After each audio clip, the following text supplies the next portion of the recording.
오늘 우리에게 주시는 하나님의 말씀은 시편 51편 1절에서 19절까지의 말씀입니다. 제가 가지고 있는 성경으로 구약 838쪽입니다. 시편 51편 1절에서 19절 말씀을 봉독하겠습니다. 하나님이여, 주의 인자를 따라 내게 은혜를 베푸시며 주의 많은 긍휼을 따라 내 죄악을 지워 주소서. 나의 죄악을 말갛게 씻으시며 나의 죄를 깨끗이 제하소서. 무릇 나는 내 죄가를 아오니 내 죄가 항상 내 앞에 있나이다. 내가 주께만 범죄하여 주의 목전에 악을 행하여 싸우니 주께서 말씀하실 때에 의로우시다 하고 주께서 심판하실 때에 순전하시다 하리이다. 내가 죄악 중에서 출생하였으며 어머니가 죄 중에서 나를 잉태하였나이다. 보소서, 주께서는 중심이 진실함을 원하시오니 내게 지혜를 은밀히 가르치시리이다. 우슬초로 나를 정결하게 하소서. 내가 정하리이다. 나의 죄를 씻어주소서. 내가 눈보다 희리이다. 내게 즐겁고 기쁜 소리를 들려주시사 주께서 꺾으신 뼈들도 즐거워하게 하소서. 주의 얼굴을 내 죄에서 돌이키시고 내 모든 죄악을 지워 주소서. 하나님이여, 내 속에 정한 마음을 창조하시고 내 안에 정직한 영을 새롭게 하소서. 나를 주 앞에서 쫓아내지 마시며 주의 성령을 내게서 거두지 마소서. 주의 구원의 즐거움을 내게 회복시켜 주시고 자원하는 심령을 주사 나를 붙드소서. 그리하면 내가 범죄자에게 주의 도를 가르치리니 죄인들이 주께 돌아오리이다. 하나님이여, 나의 구원의 하나님이여, 피 흘린 죄에서 나를 건지소서. 내 혀가 주의 의를 높이 노래하리이다. 주여, 내 입술을 열어주소서. 내 입이 주를 찬송하여 전파하리이다. 주께서는 제사를 기뻐하지 아니하시나니 그렇지 아니하면 내가 드렸을 것이라. 주는 번제를 기뻐하지 아니하시나이다.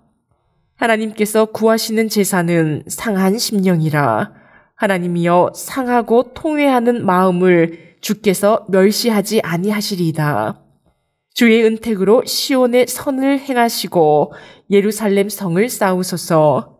그때에 주께서 의로운 제사와 번제와 온전한 번제를 기뻐하시리니 그때에 그들이 수소를 주의 제단에 드리리이다. 아멘. 오늘 우리에게 주시는 하나님의 말씀의 제목은 상한 심령과 통회하는 참된 회개라는 제목으로 말씀을 나누겠습니다. 최근 일본 나라 여성병원 연구진이 흥미로운 연구 결과를 발표했습니다. 그것은 바로 갯민숭 달팽이는 자기 몸에 물벼룩이나 기생충이 침범하면 주저하지 않고 스스로 머리만 남기고 감염된 몸통을 잘라버린다는 것입니다. 원래는 광합성 연구를 위하여 갯민숭 달팽이를 연구하고 있었지만 갯민숭 달팽이가 머리에서 몸통을 분리해내는 것을 보고 연구 방향을 완전히 바꿨습니다. 연구해보니 물벼룩 또는 기생충에게 온몸이 완전하게 감염되기 전에 머리와 몸통을 분리하는 것이었습니다. 분리를 하면 몸통은 시간이 지나 썩게 되고 머리는 살아서 다시 몸통이 자라기 시작해서 생명을 이어갔습니다. 이 결과는 마태복음 5장 29절 30절에서 예수님께서 하신 말씀을 생각나게 합니다. 마태복음 5장 29절 30절 말씀입니다. 만일 내 오른 눈이 너로 실족하게 하거든 빼어내 버리라. 내 백체 중 하나가 없어지고 온몸이 지옥에 던져지지 않는 것이 유익하며 또한 만일 내 오른손이 너로 실족하게 하거든 찍어내 버리라. 내 백체 중 하나가 없어지고 온몸이 지옥에 던져지지 않는 것이 유익하니라. 아멘. 예수님은 죄가 얼마나 무서운 것인지 말씀하셨습니다. 죄를 끊어내라 하십니다. 오늘 우리에게 주신 말씀 역시 상한 심령과 통회하는 마음으로 회개하라 말씀하십니다. 시편 51편의 말씀은 참회 시이지요.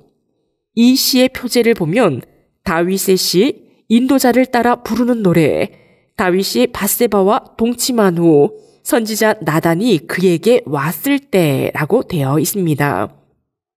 다윗은 이스라엘 백성이 모두 존경하는 왕이었습니다. 사울 왕이 자신을 죽이려고 여러 번 시도를 하였지만 다윗은 사울 왕을 용서하였습니다. 그러나 왕이 되고 평안할 때 그는 큰 죄를 범하였습니다.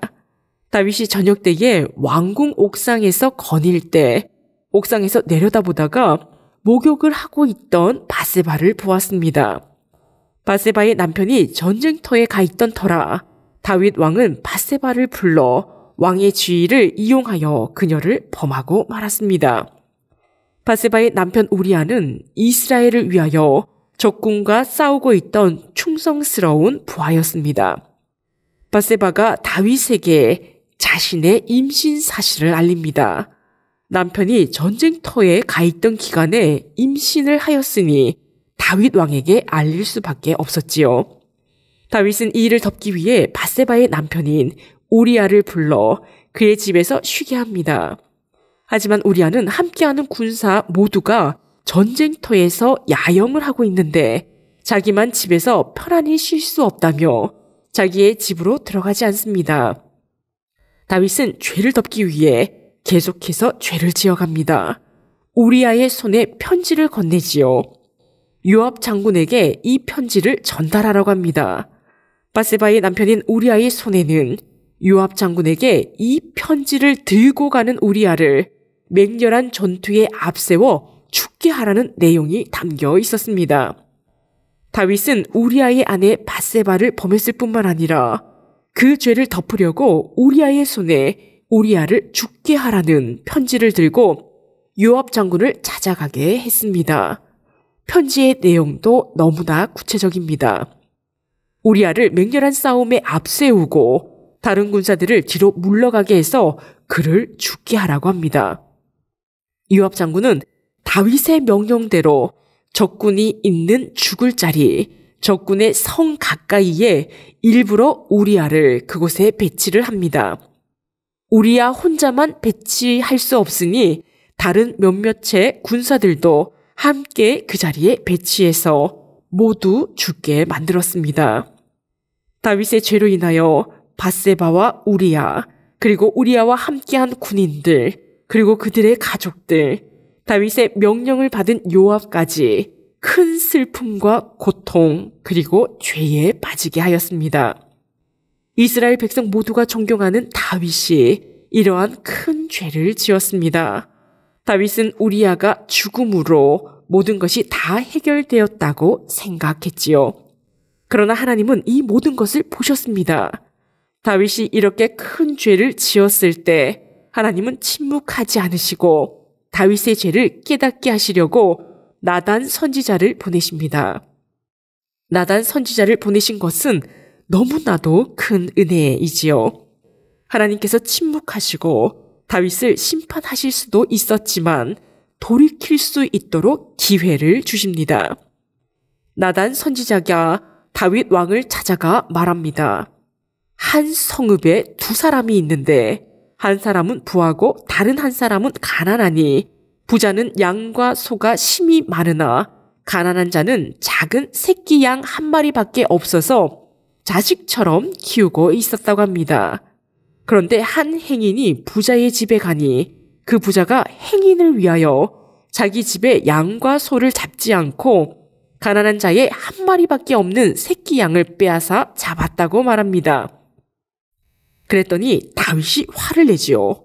그는 죽어야 하고 새끼 양의 4배를 갚아야 한다고 합니다. 나단은 가난한 사람의 양을 빼앗은 사람은 바로 다윗 왕이라고 말합니다. 그리고 하나님께서 말씀하시기를 이 일로 칼이 다윗의 집에 영원히 떠나지 않고 밧세바가 낳은 그 아이가 반드시 죽을 것이라고 말합니다. 시편 51편 시편은 나단이 온 후에 상한 심령과 통회하는 마음으로 다윗이 참회한 시입니다. 오늘 본문인 시편 51편 1절 말씀입니다. 하나님이여 주의 인자를 따라 내게 은혜를 베푸시며 주의 많은 긍휼을 따라 내 죄악을 지워 주소서. 다윗은 자신의 죄를 철저히 회개하며 죄악을 지워달라고 하나님께 간구합니다.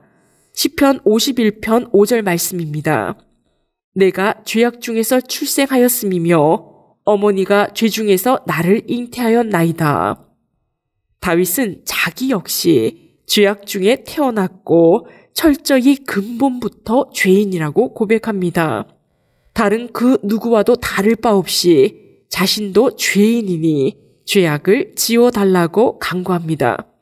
그리고 하나님은 제사와 번제를 즐거워하지 않으시고 하나님이 받으시는 것은 회개하는 마음이라고 고백합니다. 17절 말씀입니다. 하나님께서 구하시는 제사는 상한 심령이라 하나님이여 상하고 통회하는 마음을 주께서 멸시하지 아니하시리이다. 아멘. 다윗은 하나님 앞에 감히 눈을 들을 수 없는 상한 심령과 깊이 뉘우치는 통회의 마음을 하나님은 외면하지 않으실 것을 간구합니다. 성경의 위대한 인물들을 보면 죄인이 아닌 사람이 없습니다. 모두 연약하고 부족한 죄인입니다. 우리 또한 그러하지요. 하지만 하나님은 우리가 죄인이어서 큰 벌을 받기를 원하시는 분이 아닙니다. 상한 심령과 통회하는 마음으로 죄에서 돌이켜 여호와 하나님께 돌아오기를 바라십니다. 말씀을 맺겠습니다. 하나님과 늘 동행하며 모든 위기를 이겨내고 자기를 죽이려 하던 사울 왕까지 용서하며 이스라엘 모든 백성에게 존경을 받던 다윗도 큰 죄를 지었습니다. 우리 또한 연약하여 죄를 지으며 살아가고 있지요. 하나님은 죄인인 우리를 심판하는 것을 기뻐하시는 분이 아닙니다. 상한 심령과 통회하는 마음으로 회개하고 돌이키기를 원하십니다. 죄라는 한자를 보면 새가 그물에 걸려든 형상입니다. 새는 앞으로만 날지 뒤로 날지는 못하지요. 앞으로만 날다가 그물에 걸린다는 것입니다. 다시 말해서 자신의 삶을 돌이켜보지 않으면, 뒤돌아보지 않으면 죄에 걸려들게 된다는 것입니다. 오늘 말씀을 통하여 우리에게 자신의 삶을 돌아보고 상한 심령과 통회하는 마음으로 참된 회개를 하라고 하십니다.